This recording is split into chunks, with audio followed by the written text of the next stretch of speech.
hunar haqida ham ozgina aytib o'tamiz.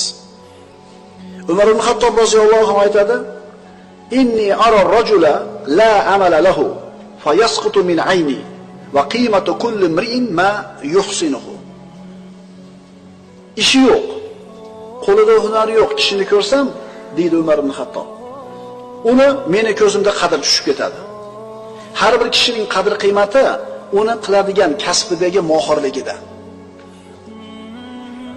Payg'ambarimiz sollallohu alayhi vasallam davrida Ansorlardan bir kishi tilanib keldi payg'ambarimiz oldiga. Hech narsasi yo'q, kambag'al odam. "Bir narsang bor bu uyingda?" "Ha, bitta sholchamiz bor, bitta suv idishimiz bor" dedi. "Olib kel" dedi. Olib keldi. Rasululloh o'zini muborak qo'llariga olib, "Kim buni mendan sotib oladi?" Bir kishi, "Men 1 dirham beraman ya Rasululloh." "Kim ko'proq beradi?" deb 2 yoki 3 marta takrorladi. Shunda bir kishi, "Men 2 dirhamga sotib olaman" dedi. Rasululloh mana shu 2 narsani berib 2 dirhamini oldi. Boyagi tilanib kelgan kishining qo'liga berib turib, "Buni bir qismiga oilangga ovqat ol, bir qismiga bolta yoki tesha olib kel" dedi. Boyagi odam qildi shu ishni. Boltamni, teshamni olib keldi, Rasululloh muborak qo'llari bilan uni soqlab berib, borib o'tin terib kelib sotdi. O'tin terib kelib sotdi.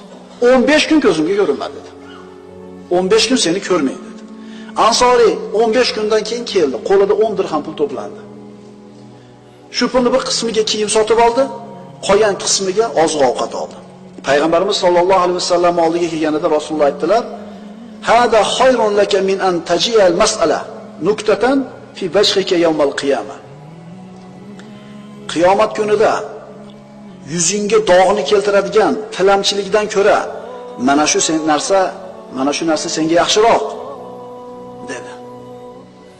Tilamchilikni kasb qilayotganlar yuzi qiyomat kunida go'zsiz, yuzi dog' bo'lib keladi. Shuning uchun birovni hisobidan kun kechirishlikka odatlanib olgan odamlarni bu dunyoda xor bo'lishligida shubha yo'q.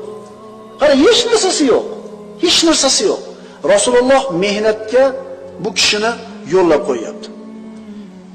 Ey o'g'il bolalar, yaxshilab eshitinglar. O'g'il bolaning qo'lida tijorati, mehnati, kasbi bo'lishi u uchun katta sharaf.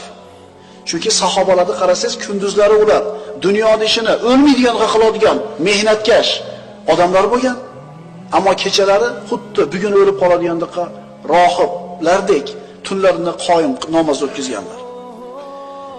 Shuning uchun qo'lida hunari bor, kasbi bor, tirikchiligini o'zini mehnati bilan o'tkazayotgan birodarlarimizni mana ilm majlislarini birinchi qatorlarga kelib o'tirganini ko'rganda albatta ko'zimiz quvonadi.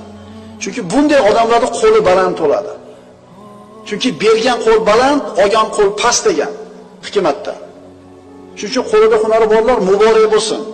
Qo'lida tijorati borlar, kasbi borlar, o'zini biznesi borlar muborak bo'lsin. Chunki bu odamlar jamiyatga, xalqqa xizmat qiladi. Ammo bir avlod yetishyapti, tekinxo'r bo'lyapti shular. Bir chamadon dollar bo'lsami deydi. Sirazi shundan boshlaydi. Vali pastdan olib chiqish yo'q. Siraz bir chamadon dollar bo'lsa deydi.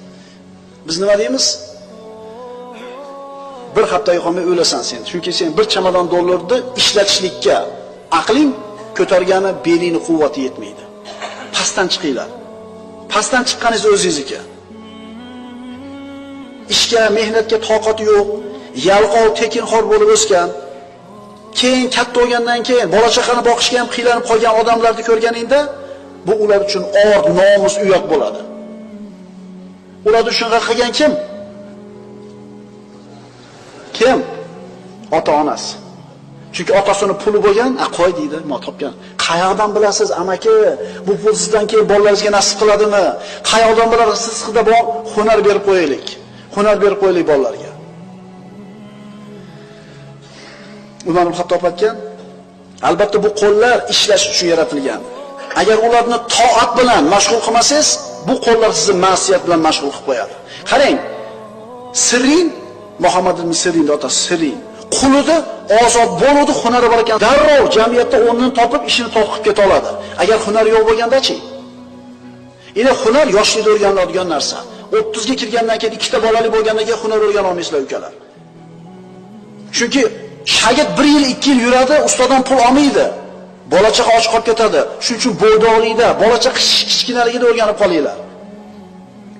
Chunki albatta ish mehnat ham birodarlar ibodat. Agar siz qilayotgan hunaringiz Alloh harom qilgan ish bo'lmasa, siz qilayotgan hunaringiz namozdan to'smasa, siz qilayotgan hunaringiz ilm o'rganishdan to'smasa, halol ishlab klienti haqqini yemayotgan bo'lsangiz, mana shu ishingiz ham ibodat deyiladi. Hamma ish ham ibodat emas lekin. Masalan, harom xarish aralashgan joyda ishlashlik hech qachon ibodat bo'lmaydi. Payg'ambarimiz sollallohu alayhi vasallam bir kun masjidga kirsalar, namozdan tashqari vaqtda bir odam namoz o'qib o'tiribdi. Dunyo bilan umuman ishlamaydigan odam bo'ladi. Tirikchilik qilmaydigan. Seni qoningni kim boqadi dedi? Akam dedi. Akang sendan ko'ra ibodatliroq ekan dedi. Sahobalar bir kishini maqtashdi. Payg'ambarimiz sollallohu alayhi vasallam u sizlar maqtayotgan odamni kim qonini boqadi dedi? Hammamiz dedi. Shunaliga xayr-ehson hisobidan kun ko'radigan odam degan. Payg'ambarimiz kullukum afzalu minhu. Sizlarda hammanglar undan yaxshiroq ekansizlar dedi. Hunar. Albatta musulmon odam pokiza amal qilishi kerak. Toza ishlash kerak. Toza mehnat qilish kerak. Nima degani bu? Ofisda o'tirib oq ko'naklar bilan chertib bir o'tirishni tushuniladimi? Pokiza mehnat deganda nimani tushunamiz?